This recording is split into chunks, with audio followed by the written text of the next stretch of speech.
आप लोग अवैध निर्माण को रोकने में सफल क्यों नहीं हो पा रहे हैं? अभी अभियान आपका चलता है, आपने कई बिल्डिंगों को तोड़ा, पार्किंग एरिया बेसमेंट खाली कराया। दिसंबर में ही इसको हम लोग रीचेक कराए थे और सारा एज इट इज है, लोग वहाँ पार्क नहीं कर रहे हैं। हाँ, एडिशनल जो हमको पार्किंग खाली कराना, उसमें अभी जिला स्तर पे एक कमेटी बनी है, बिना ऑक्यूपेंसी सर्टिफिकेट के पानी और बिजली पानी नहीं देना, जिसके कारण लोगों में और कहीं ना कहीं ये लोग सोच रहे हैं कि अब जो है बिना ऑक्यूपेंसी का हमको आगे नहीं बढ़ना है। कि जेनेसी के पास भी कचरे के क्या व्यवस्था है निस्तारण के लिए? मैं बताना चाहूँगा कि जमशेदपुर नोटिफाइड एरिया और जुस्को जो है फिलहाल एक साथ मिल करके इस निस्तारण में काम कर रही है। और आप देखेंगे कि बाड़ा एक जगह है जहाँ पे लिट्टी चौक के आगे, वहाँ पे सारे कचरा गिराए जा रहे हैं। पिछले दिनों आप लोगों ने एक कंपनी से इकरार किया, 4 करोड़ के आसपास में कहा जा रहा है कि भाई अखबारों ने छापा है कि भुगतान भी होगा। आप 2021 से पूर्व की बात करते हैं तो 2024 में इन 3 साल में मानगो का भी कचरा और जेनेसी का भी कचरा पुनः वहाँ गिराया गया, जिसके कारण वहाँ एडिशनल जो है 1.5 लाख टन मीट्रिक टन जो है पड़ा हुआ है। अभी हम लोग जो है इमीडिएट उसको डीपीआर बना करके विदिन 1 ईयर में उसको फिर से हम लोग पुनः और उस जगह को वैकेंट करके एक नए व्यवस्था के रूप में हम लोग एक नए चीज़ के रूप में वहाँ पर वो डेवलप करेंगे। नमस्कार, सोशल संवाद में स्वागत है। मैं शशि भूषण और आज हमारे साथ जेनेसी के जो उप नगर आयुक्त हैं कृष्ण कुमार जी हैं और बात करेंगे शहर की तमाम उन मुद्दों पर जो आपके और हमारे जनजीवन से जुड़ा हुआ है। इसलिए कि जेनेसी जो काम करती है और नागरिक सुविधाओं को लेकर काम करती है, वो कई ऐसी समस्याएं हैं। आप देख रहे हैं कि एक तरफ मानगो में कचरे का निस्तारण को लेकर हंगामा मचा हुआ है। क्या कुछ व्यवस्था है शहरी जीवन को अच्छा बनाने के लिए? तो सबसे पहले सर आपका स्वागत है, समय देने के लिए, नए साल की बधाई। और पहला सवाल हमारा ये रहेगा कि जेनेसी के पास भी कचरे के क्या व्यवस्था है निस्तारण के लिए? इसलिए कि ये सबसे बड़ी आज शहर की आने वाली सभी शहरों के लिए बड़ी समस्या हो गई है, कचरा किस तरीके से फेंका जाए, उसका प्रबंधन किस तरीके से किया जाए।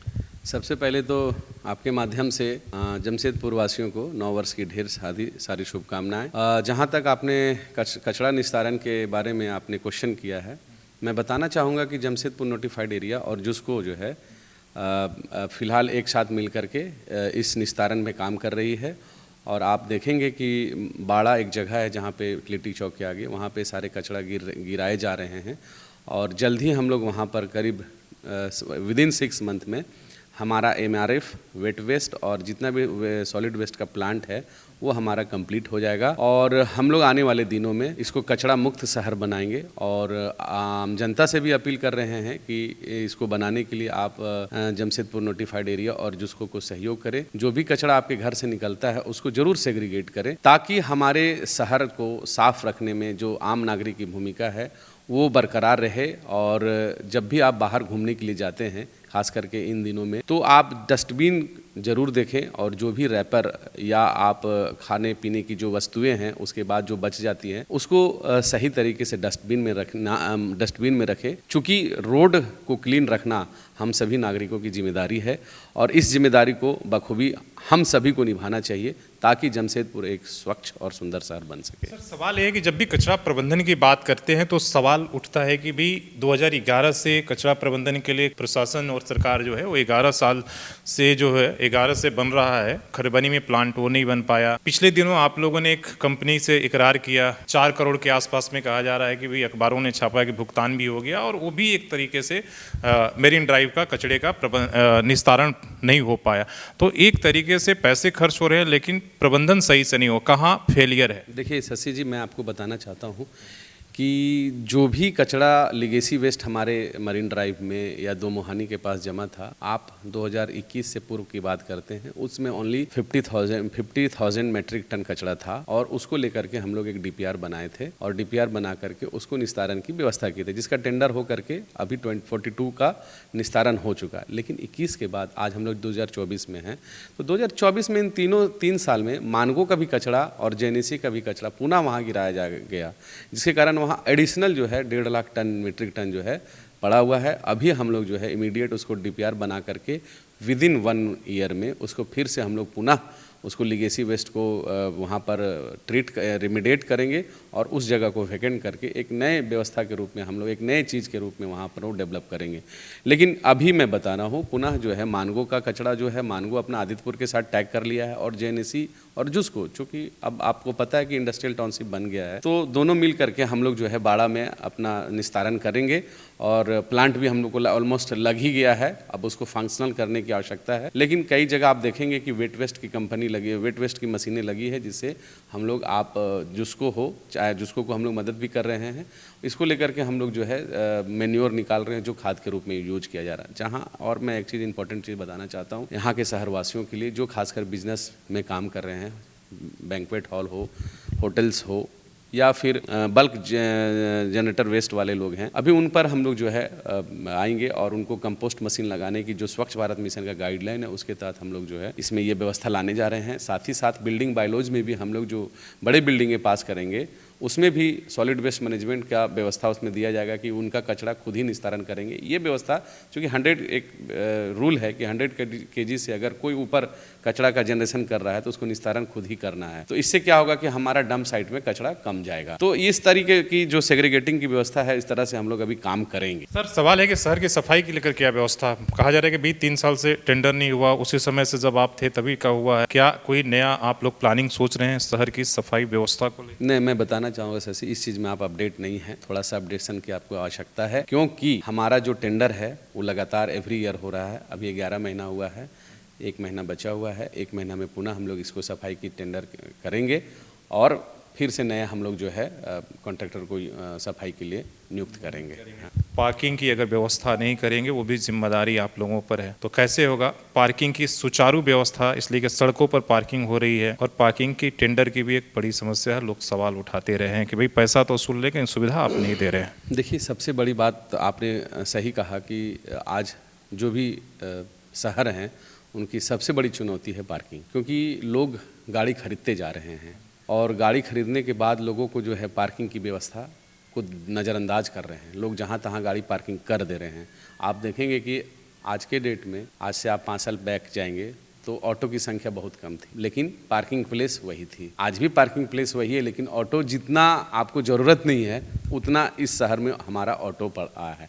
हम लोगों ने काफ़ी बार रेगुलेट किया पार्किंग के लिए कि भाई आप अंदर राग लगाइए और सिस्टमैटिक तरीके से आप ऑटो को बाहर निकालिए, लेकिन ऑटो वाले लोग जो है इस तरह की व्यवस्था को हम लोगों को नाकाम कर दिए। तो मेरा अपील है सभी लोगों से, खास करके जमशेदपुर जो भी ऑटो चलाते हैं और जो भी इस चीज़ों में लिप्त हैं, संलिप्त हैं, शहर को सुंदर बनाने की कोशिश करें। लोग डिसिप्लिन को फॉलो करें, लोग रूल को फॉलो करें, क्योंकि अगर आप पार्किंग में टेम्पू को रखते हैं तो कस्टमर या यात्री खुद उस जगह पे जा करके टेम्पू पकड़ेंगे, उनकी मजबूरी है। अभी क्या हो रहा है कि लोग जो है पैसेंजर को पकड़ने के चलते रोड में ही गाड़ी खड़ा, टेम्पू खड़ा, जिसके कारण जो है आम जनता को काफ़ी परेशानी हो रही है। तो अभी आप लगातार देखेंगे कि हमारा इन्फोर्समेंट टीम जो है इस चीज़ को फॉलो कराने के लिए एवरी डे जो है कम से कम 3-4 बार साक्षी और 3-4 बार बिष्टुपुर में जा रहा है, लोगों को समझाया जा रहा है। अगर लोग नहीं मानेंगे तो हम लोग उस पर जो है कानूनी कार्रवाई भी करेंगे और वित्तीय मतलब फाइन भी काटेंगे। मेरा सवाल है कि अनऑथराइज जो ऑटो स्टैंड जहां तहां खुल गए हैं सड़कों के बीच पर, उसको उसके ऊपर या बंद करेंगे या कार्रवाई कब?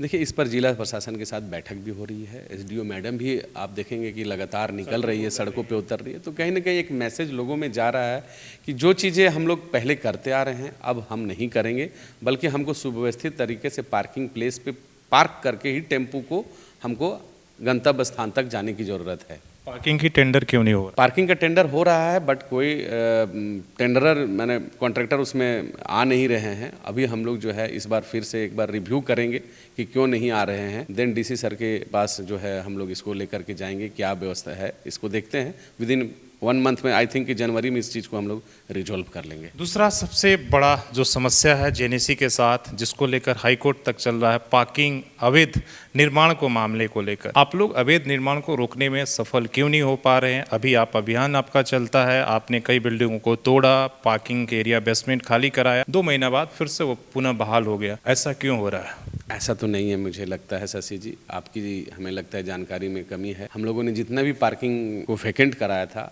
आज एज इट इज़ है, क्योंकि हम लोग लास्ट दिसंबर में ही इसको हम लोग रीचेक कराए थे और सारा एज इट इज़ है। लोग वहाँ पार्क नहीं कर रहे हैं, ये चीज़ है, ये मैं मानता हूँ कि लोग वहाँ पार्किंग को खाली रख रहे हैं लेकिन पार्क कोई नहीं कर रहे हैं। हाँ, एडिशनल जो हमको पार्किंग खाली कराना, उसमें अभी जिला स्तर पे एक कमेटी बनी है। और रहा सवाल आपने कहा कि डेविएशन रोकने का, तो डेविएशन काफ़ी तीव्र गति से गिरा है, क्योंकि हमने जो स्टेप लिया था कि बिना ऑक्यूपेंसी सर्टिफिकेट के पानी और बिजली पानी नहीं देना, जिसके कारण लोगों में बहुत ही मनोबल गिरा है लोगों का। और कहीं ना कहीं ये लोग सोच रहे हैं कि अब जो है बिना ऑक्यूपेंसी का हमको आगे नहीं बढ़ना है। और आगे भी जो कमेटी बनी है एडीएम लॉ एंड ऑर्डर की अध्यक्षता में, उसमें भी लगाम लगाई जा रही है।